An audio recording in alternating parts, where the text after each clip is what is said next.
जय हिंद दोस्तों, कैसे हैं आप सब लोग। उम्मीद है अच्छे होंगे।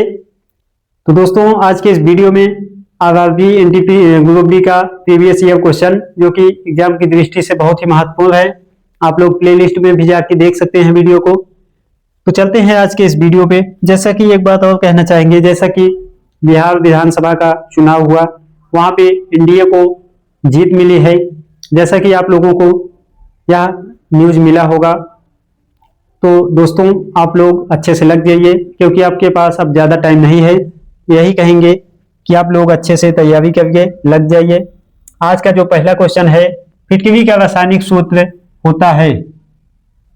आज का जो पहला क्वेश्चन है, यहाँ टाइप मिस्टेक हो गया है। सूत्र, फिटकरी का रासायनिक सूत्र आपको बताना है, जिसे पोटास एलम भी कहा जाता है। तो यहाँ आप देखेंगे K2SO4 Al2SO4 का होल थराइज 24H2O, यह आपका फिटकरी का सूत्र होता है।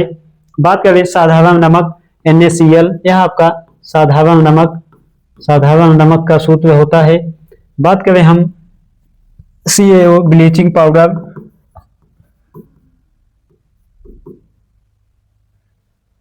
तो इस क्वेश्चन का जो सही जवाब होगा ऑप्शन दूसरा सही जवाब होगा। चलते हैं अगले क्वेश्चन पे। सरहुल फेस्टिवल किस राज्य में मनाया जाता है? सरहुल फेस्टिवल आपका कहाँ मनाया जाता है? यहाँ बिंदी नहीं रहेगा, टाइप मिस्टेक है थोड़ा सा। देखेंगे सरहुल फेस्टिवल आपका झारखंड राज्य में मनाया जाता है।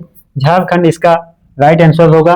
फेस्टिवल पूछा गया है तो आपका पोंगल तमिलनाडु, आपका पोंगल जो है तमिलनाडु। पोइता वंदना महोत्सव आपका उड़ीसा, पोइता वंदना महोत्सव आपका रज पर्व, यह उड़ीसा में मनाया जाता है। इस क्वेश्चन का राइट आंसर होगा झारखंड। चलते हैं अगले क्वेश्चन पे। प्लाज्मा में जल का प्रतिशत होता है। जैसा कि आप लोगों को पता होगा, साइंस के क्वेश्चन आपको ज्यादा देखने को मिलता है ग्रुप डी के एग्जाम में। तो यह साइंस का क्वेश्चन है, जो कि मानव रक्त टॉपिक का क्वेश्चन है। प्लाज्मा में जल का परसेंट आपका 90% होता है, यानी 90% होता है। इसका राइट आंसर क्वेश्चन ऑप्शन दूसरा होगा। चलते हैं अगले क्वेश्चन पे। ब्लड ग्रुप की खोज किसने की थी? रक्त समूह की खोज किसने की थी? तो आपका जो रक्त समूह का खोज किया था वो थे लैंड स्टीनर जी। रक्त समूह की खोज लैंड स्टीनर ने किया था। तो चलते हैं अगले क्वेश्चन पे। अगला क्वेश्चन है, राज्यसभा के चुनाव के लिए अपेक्षित न्यूनतम आयु है। आपको बताना है राज्यसभा के चुनाव के लिए अपेक्षित न्यूनतम आयु आपको बताना है। तो अपेक्षित न्यूनतम आयु जो है वह आपका 30 वर्ष है। बात करें हम लोकसभा के लिए, लोकसभा के लिए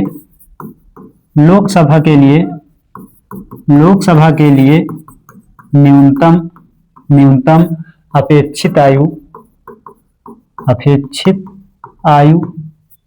जो लोकसभा के लिए अपेक्षित आयु है न्यूनतम, वो आपका 25 वर्ष है।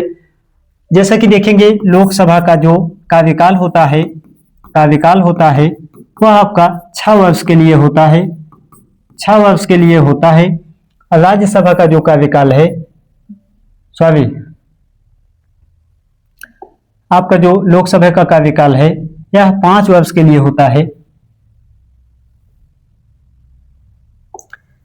लोकसभा के जो कार्यकाल होता है यह 5 वर्ष के लिए होता है, और राज्यसभा का कार्यकाल आपका 6 वर्ष के लिए होता है। आप लोग ध्यान रखिएगा, इसमें बहुत कंफ्यूजन होता है, आप लोग गलत कर सकते हैं, इसलिए आपको इसको याद कर लेना है। तो राज्यसभा का 6 वर्ष के लिए कार्यकाल और लोकसभा का आपका 5 वर्ष के लिए। तो इस क्वेश्चन का जो सही जवाब होगा ऑप्शन दूसरा होगा। चलते हैं अगले क्वेश्चन पे। भारत में वित्तीय आपातकाल की घोषणा आज तक कितनी बार की गई है? यह क्वेश्चन पॉलिटी का क्वेश्चन है, जो कि यह पूछा गया क्वेश्चन है। भारत में वित्तीय आपातकाल की घोषणा आज तक कितनी बार? तो जैसा कि आपको पता होगा, जो वित्तीय आपातकाल है यह अभी एक बार भी नहीं हुआ लगा है। तो इसका राइट आंसर ऑप्शन चौथा होगा, कभी नहीं। चलते हैं अगले क्वेश्चन पे। द्रव्यमान का एसआई मात्रक होता है। द्रव्यमान का एसआई मात्रक आपको बताना है। तो द्रव्यमान का जो एसआई मात्रक है वह आपका किलोग्राम होता है। इसका जो पहला ऑप्शन है सही होगा। मीटर आपका लंबाई का होता है, लंबाई का होता है मीटर। केल्विन ताप का वो आपका होता है, ताप का केल्विन। विद्युत धारा का आपका एम्पियर होता है। तो इस क्वेश्चन का सही जवाब किलोग्राम होगा। चलते हैं नेक्स्ट क्वेश्चन पे। आरबीसी का जीवन काल कितना होता है? आरबीसी का जीवन काल कितना होता है? तो आरबीसी का जीवन काल आपका 120 दिन होता है। इसका जो राइट आंसर है ऑप्शन दूसरा होगा।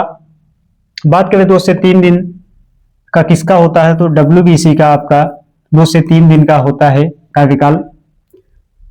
तो इस क्वेश्चन का राइट आंसर ऑप्शन दूसरा होगा। चलते हैं नेक्स्ट क्वेश्चन पे। काजीरंगा राष्ट्रीय उद्यान या पार्क कह लीजिए, यह अवस्थित है। इसका जो सही जवाब होगा काजीरंगा, यह आपका असम में है। इसका राइट आंसर पहला होगा। आप यहां देखेंगे तो जो कंचनजंगा है, कंचनजंगा यह आपका सिक्किम में है। ये दो कंफ्यूजन बना होता है, इसलिए हमने इसको बता दिया कंचनजंगा आपका जो है सिक्किम में। जो आपका नंदा देवी है, यह आपका उत्तराखंड में है। काबुल लामजाओ एकमात्र तैरता हुआ राष्ट्रीय पार्क है, काबुल लामजाओ। तो इस प्रकार से हम देखेंगे इस क्वेश्चन का जो राइट आंसर होगा पहला ऑप्शन सही होगा। अगला क्वेश्चन है विश्व पर्यावरण दिवस कब मनाया जाता है? तो विश्व पर्यावरण दिवस आपका 5 जून को मनाया जाता है। इसका सही जवाब 5 जून होगा। जैसा कि बाल दिवस आपका 14 नवंबर को मनाया जाता है। 14 नवंबर को क्या मनाया जाता है? तो आपका बाल दिवस। 15 अगस्त को आपको क्या मनाया जाता है? स्वतंत्रता दिवस आपका मनाया जाता है 15 अगस्त को। 22 अप्रैल को विश्व पृथ्वी दिवस मनाया जाता है। विश्व पृथ्वी दिवस आपका 22 अप्रैल को मनाया जाता है। तो विश्व पर्यावरण इस क्वेश्चन का राइट आंसर 5 जून होगा। 21 जून को जैसा कि विश्व योग दिवस मनाया जाता है। कृषि का विकास किस पंचवर्षीय योजना का आदर्श वाक्य था? आपसे पूछा गया है कृषि का विकास किस पंचवर्षीय योजना का आदर्श वाक्य था? तो यह आपका पहली पंचवर्षीय योजना का आदर्श वाक्य था, जो कि 1951 की पंचवर्षीय योजना है। तो इसका सही जवाब ऑप्शन पहला होगा। चलते हैं अगले क्वेश्चन पे। हल्दी घाटी का युद्ध किस वर्ष में हुआ था? आपको बताना है। युद्ध से संबंधित 1-2 क्वेश्चन देखने को मिलता है। हल्दी घाटी का युद्ध किस वर्ष में हुआ था? तो हल्दी घाटी का युद्ध आपका 1576 में आपका हुआ था। चलते हैं नेक्स्ट क्वेश्चन पे। खासी जनजाति कहाँ रहती है? तो आपकी जो खासी जनजाति है, यह 2022 वाले ग्रुप डी पेपर में पूछा गया था। इस वीडियो में जितने क्वेश्चन हैं 2018, 2022 इसके पहले ग्रुप डी के जितने क्वेश्चन पूछे गए हैं सभी क्वेश्चन आपको मिलेगा। तो खासी जनजाति आपका मेघालय में है। आपका इसके अलावा गारो, खासी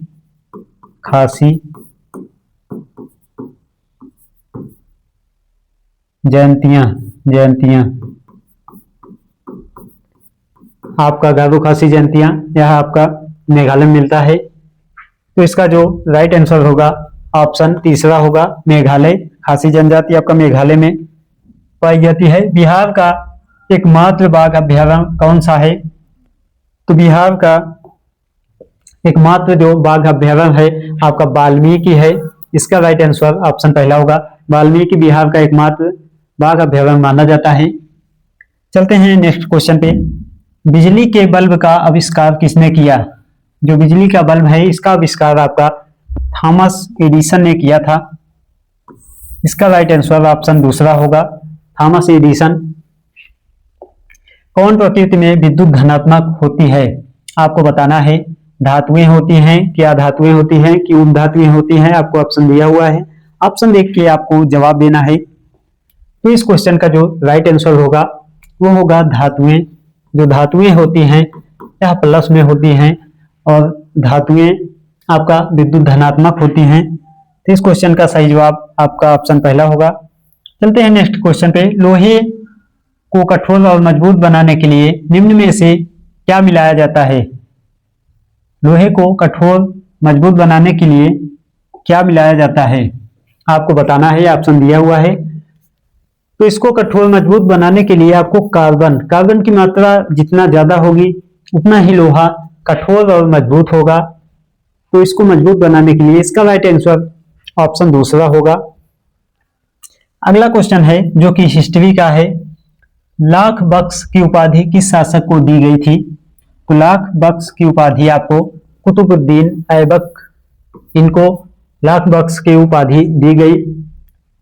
अब बात करें हम, कभी कभी क्वेश्चन पूछ सकता है पोलो खेलते टाइम किसकी मृत्यु हुई थी? तो जो आपका कुतुबुद्दीन ऐबक जी हैं, पोलो खेलते टाइम इनकी मृत्यु हुई थी। रजिया, जो सुल्ताना रजिया हैं, ये पहली महिला मुस्लिम शासक मानी जाती हैं। तो इस क्वेश्चन का राइट आंसर होगा कुतुबुद्दीन ऐबक। जलियांवाला बाग हत्याकांड के समय गवर्नर जनरल कौन था? आपको बताना है जलियांवाला बाग हत्याकांड के समय। तो इस समय जो आपका गवर्नर जनरल थे वो थे लॉर्ड चेम्सफोर्ड।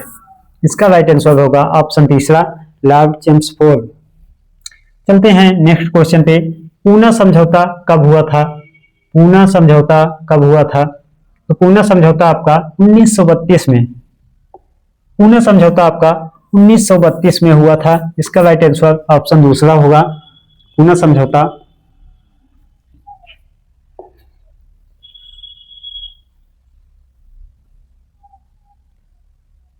आप लोग प्रीवियस ईयर कर लीजिए, उसके बाद हम प्रैक्टिस सेट लेकर आएंगे, आपका प्रैक्टिस कराएंगे, क्योंकि प्रैक्टिस करना बहुत ही महत्वपूर्ण होता है एग्जाम के लिए। कितना क्वेश्चन आ रहा है कितना नहीं, आप प्रैक्टिस के माध्यम से जान पाएंगे। तो आपको प्रैक्टिस भी करना है अभी इसी 1-2 महीने के टाइम में। अगला क्वेश्चन है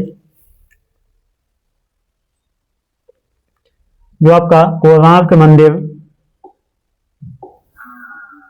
कब बनवाया गया था? कोणार्क मंदिर जैसा कि आपका उड़ीसा में है, देख लेते हैं इसको। उड़ीसा में यह स्थित है। बात करें तो यह आपका 13वीं शताब्दी में यह आपका बनवाया गया था, कोणार्क का जो मंदिर है। इस क्वेश्चन का राइट आंसर ऑप्शन दूसरा होगा। अगला क्वेश्चन है उद्यमियों को समर्थन देने के लिए स्टार्टअप इंडिया पहल कब शुरू किया गया? तो आपका जो स्टार्टअप इंडिया पहल है यह आपका 2016 में शुरू किया गया था। 2016 में शुरू किया गया था। इसका राइट आंसर 2016 होगा। चलते हैं नेक्स्ट क्वेश्चन पे। जनवरी 2022 में भारत की पहली पैरा बैडमिंटन एकेडमी किस राज्य में शुरू की गई थी? आपको बताना है। इसका राइट आंसर उत्तर प्रदेश होगा। इसका ऑप्शन पहला राइट आंसर है। जो भारत की पहली पैरा बैडमिंटन एकेडमी है वह उत्तर प्रदेश में शुरू किया गया था। चलते हैं नेक्स्ट क्वेश्चन पे। एशियाई विकास बैंक का मुख्यालय कहाँ स्थित है? आपको मुख्यालय बताना है। तो एशियाई विकास बैंक का मुख्यालय जो है मनीला फिलीपींस यहाँ अवस्थित है। काठमांडू नेपाल में आपका सार्क का मुख्यालय अवस्थित है। बात करें हम बीजिंग तो यह एससीओ का मुख्यालय अवस्थित है। नई दिल्ली में आपका डीआरडीओ का मुख्यालय अवस्थित है। इस प्रकार से देखेंगे तो इस क्वेश्चन का जो सही जवाब होगा मनीला फिलीपींस, ऑप्शन तीसरा इसका सही जवाब होगा। तो दोस्तों आज के इस वीडियो में इतना ही। आप लोग प्ले लिस्ट में जाइएगा, वहां आपको क्वेश्चन मिलेंगे जो कि प्रीवियस ईयर क्वेश्चन सभी हैं, आपके लिए बहुत ही महत्वपूर्ण है। तो आप लोग क्लास को देखिएगा। तो आज के इस वीडियो में इतना ही, मिलते हैं अगले वीडियो में। जय हिंद।